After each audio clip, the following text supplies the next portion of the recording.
தற்போதைய அண்மை செய்தியை பார்த்துக் கொண்டிருக்கிறோம். ஈரோடு கிழக்கு தொகுதி இடைத்தேர்தலில் பாட்டாளி மக்கள் கட்சி போட்டியிடவும் இல்லை, யாருக்கும் ஆதரவு தெரிவிக்கவும் இல்லை என்று அக்கட்சியினுடைய தலைமை அறிக்கையாக வெளியிட்டிருக்கிறது. பாட்டாளி மக்கள் கட்சியின் தலைவர் டாக்டர் அன்புமணி ராமதாஸ் இது தொடர்பான அறிக்கையை வெளியிட்டிருக்கிறார். கூட்டணி கட்சிகளோடு ஆதரவு தொடர்பான பேச்சுவார்த்தையை தற்போது இபிஎஸ் ஓபிஎஸ் ஆகிய இரு தரப்பும் நடத்தி வரக்கூடிய நிலையில் பாட்டாளி மக்கள் கட்சி ஒரு முக்கியமான அறிவிப்பை வெளியிட்டிருக்கிறது. ஈரோடு கிழக்கு தொகுதி சட்டமன்ற இடைத்தேர்தலில் பாட்டாளி மக்கள் கட்சி போட்டியிடவும் இல்லை, யாருக்கும் ஆதரவும் இல்லை என்கிற ஒரு முக்கியமான அறிவிப்பை வெளியிட்டிருக்கிறது.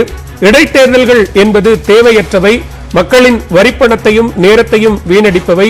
அதனால் தான் சட்டமன்ற உறுப்பினர் காலமானாலோ அல்லது கட்சி தாவினாலோ சட்டமன்ற உறுப்பினர் பதவி காலியானால் அங்கு இடைத்தேர்தல் நடத்த வேண்டிய தேவை இல்லை என்கிற ஒரு நிலைப்பாட்டை தற்போது பாமக தலைவர் அன்புமணி ராமதாஸ் அறிக்கையாக வெளியிட்டிருக்கிறார்.